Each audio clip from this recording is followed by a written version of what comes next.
खैर दोस्तों, महाअवतार बाबा जी आज हो गए हैं 1821 वर्ष के, यानी 1821 वर्ष के हो गए हैं आज महाअवतार बाबा जी। आज महाअवतार बाबा जी का 1821वां जन्मदिन है। 30 नवंबर 203 को उनका जन्म हुआ था। और आज भी हम सब में एक जीवित गुरु की तरह है जो हमारे बीच ही रहते हैं। आप कहेंगे महाअवतार बाबा जी कौन है? आइए उनके बारे में थोड़ी सी बात कर लें। मैं सारा दिन आज महाअवतार बाबा जी के ही धुन में रमा हुआ था और मैंने उनका जन्मदिन बहुत बढ़िया से मनाया। अभी तक मना ही रहा हूँ। अभी तो शाम के 8 बज रहे हैं। अभी मैं अगले 4 घंटे तक महाअवतार बाबा जी के ही मूड में रहूँगा। महाअवतार बाबा जी एक ऐसे गुरु हैं जिन्हें आप अमर गुरु कह सकते हैं। यानी जैसे परशुराम जी हैं, बजरंगबली हैं, उसी तरह महाअवतार बाबा जी हैं। और कल शाम को ही रात को 8 बजे के आसपास से ही मैंने मूड बना लिया था कि अब पूरा 30 नवंबर महाअवतार बाबा जी का जन्मदिन मनाना है। और आज सुबह से लेकर अभी तक उनके जन्मदिन में हमने खूब एंजॉय किया है और आगे भी करेंगे। तो महाअवतार बाबा जी एक ऐसे सिद्ध गुरु है जिनका जन्म 203 में हुआ था। तमिलनाडु में इनका जन्म हुआ था और समझिए 203 ईस्वी में हुआ था। बचपन में गरीब ब्राह्मण परिवार में इनका जन्म हुआ है। उस समय इनका कुछ लोगों ने किडनैप कर लिया। जब ये जवान थे, 15-16 साल के थे, तो बांग्लादेश के कुछ डाकुओं ने इनको किडनैप कर लिया। और उन दिनों गुलाम बेचे जाते थे, तो इनको किडनैप करके गुलाम बना करके बांग्लादेश में बेच दिया गया। सोचिए, तमिलनाडु का लड़का किडनैप वहाँ किया गया महाअवतार बाबा जी को। इनका घर का नाम था नागराजन या नागराज। तो वहाँ से बाबा जी को किडनैप कर लिया गया है और बांग्लादेश में बेच दिया। जिस मालिक ने खरीदा था नागराज जी को, उसको लगा कि यार इतना सुंदर लड़का और बहुत ही सुंदर कुछ मोहक व्यक्तित्व लगा। उस मालिक ने इनको छोड़ दिया, आज़ाद कर दिया। क्या तुम जाओ यार, हमको नहीं रखना है तुमको गुलाम। उस बाबा जी के चेहरे पर कुछ बात थी, वो उसको दिख गया था, तो उस गुलाम को आज़ाद कर दिया गया, यानी कि नागराज को आज़ाद कर दिया गया। महाअवतार बाबा जी, मैं बार बार उनको महाअवतार बाबा जी कहूँगा क्योंकि यही नागराज आगे चल करके महाअवतार बाबा जी बनेंगे।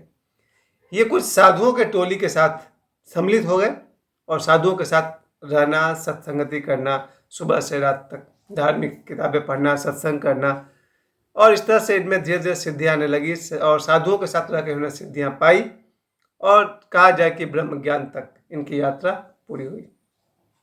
फिर महाअवतार बाबा जी को लगा कि ये जो ज्ञान मुझे मिला है, इसे लोगों को मुझे हेल्प करनी है।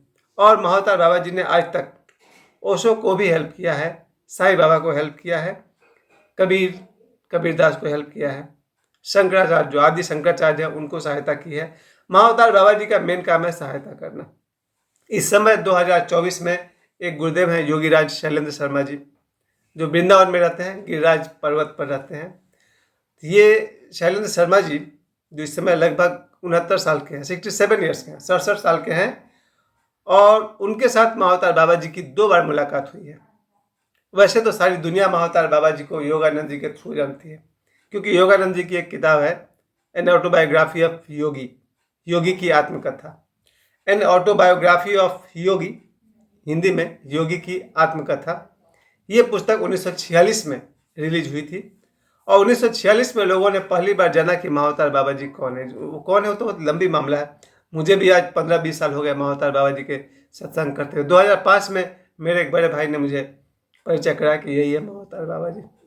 तो महाअवतार बाबा जी के बारे में योगानंद जी ने खूब बताया। उनकी हिंदी किताब को पढ़िए, योगी कथामृत। योगी कथामृत खरीदिए, 100 रुपये के आसपास दाम है। आप समझ पाएंगे महाअवतार बाबा जी कौन है। मेरे पास तो बहुत सारा है। वही पुस्तक मैंने 3-4-5 बार खरीदा, लोगों को गिफ्ट करते गए। मेरे पास हिंदी में योगी कथामृत भी है, इंग्लिश में ऑटोबायोग्राफी ऑफ योगी भी है। सब किताब मैंने दान कर दी है। खैर, तो महाअवतार बाबा जी इस समय 1995 में एक बार जब योगीराज शैलेंद्र शर्मा जी काशी में ध्यान कर रहे थे रात को 2 बजे, जब हम रात को 2 बजे मोबाइल चलाते हैं और उटपटांग वीडियोज देखते हैं, उस समय योगीराज शैलेंद्र शर्मा जी मेडिटेशन कर रहे थे। क्योंकि बहुत सारे योगी हैं जो रात 1:30 बजे तक मोबाइल चलाते हैं और बहुत सारे साधक हैं जो रात 2 बजे तक ध्यान करते हैं। तो 2 बजे रात को दरवाजे पर नॉक नॉक हुआ। शैलेंद्र शर्मा जी चिढ़ गए कि मेरा ध्यान कौन तोड़ दिया।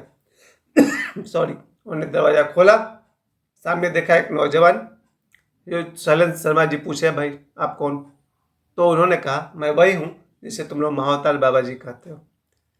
शैलेंद्र शर्मा जी लेट गए जमीन पर, साष्टांग दंडवत किए। महाअवतार बाबा जी ने उनके सिर पर हाथ रखा तो उनके जितने बाल सफ़ेद हो गए थे, कुछ दिनों बाद वो सारे बाल वापस काला हो गए। जो उन पर बुढ़ापे के लक्षण आ रहे थे वो वापस स्लो हो गए, और आज लगभग 67 साल की उम्र में शैलेंद्र शर्मा जी ऐसे लगता है जैसे 30-35 साल के नौजवान हो। यानी इनकी भी बुढ़ापे वाली ग्रोथ स्लो हो गई है। तो शैलेंद्र शर्मा जी से पहली मुलाकात 1995 में हुई। उन्होंने 2-3 घंटे तक बात की महाअवतार बाबा जी के साथ, और उन्होंने क्रिया योग की साधना समझाई।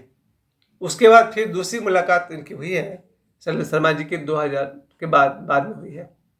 दूसरी मुलाकात उनके अपने आश्रम में, यही गिरिराज पर्वत जहाँ है मथुरा में, वहाँ महाअवतार बाबा जी एक बार फिर रात को 2 बजे पधारे हैं, और 2 बजे रात से लेकर सुबह के 5 बजे तक महाअवतार बाबा जी इनके साथ थे, और इन्होंने बहुत सारी बातें की महाअवतार बाबा जी के साथ। यानी महाअवतार बाबा जी का मुख्य काम है जो साधक है उनकी सहायता करना।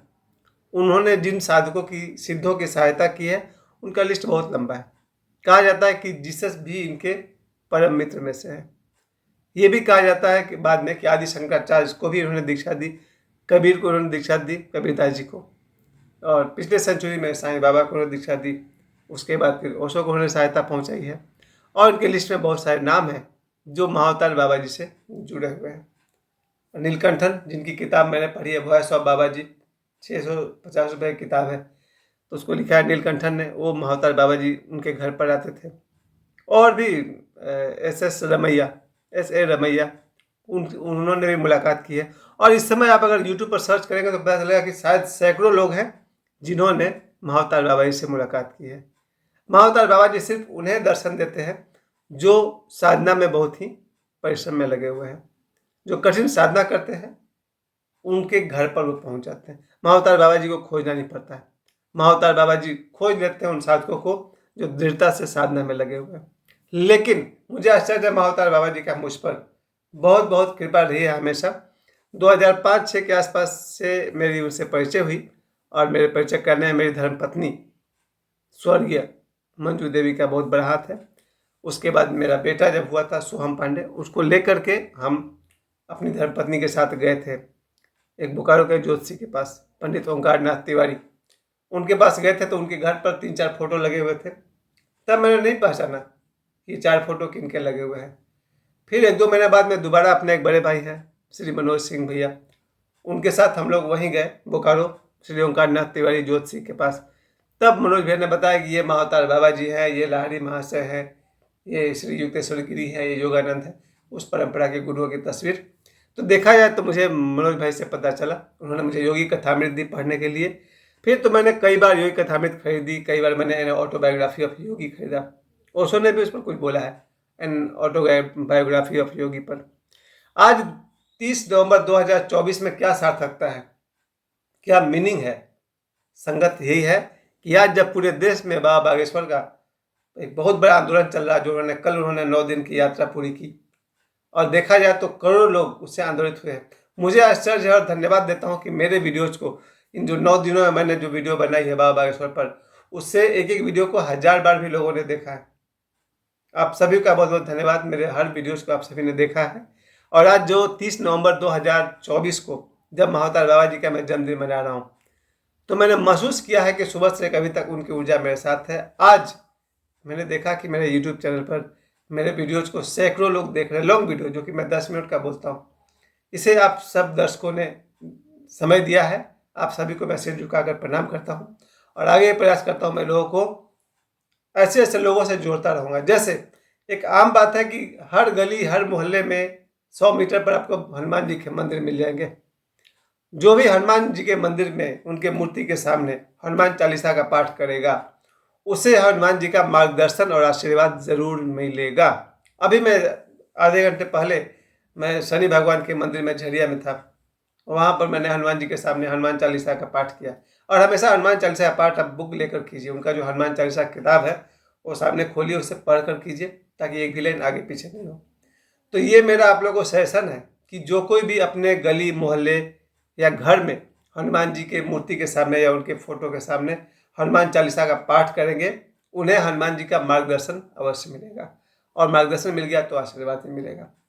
इसके अलावा मैं ये भी कहूँगा कि हो सके तो हनुमान चालीसा पाठ एक बार नहीं, 10 बार नहीं, 50 बार नहीं, 100 बार करनी चाहिए प्रतिदिन।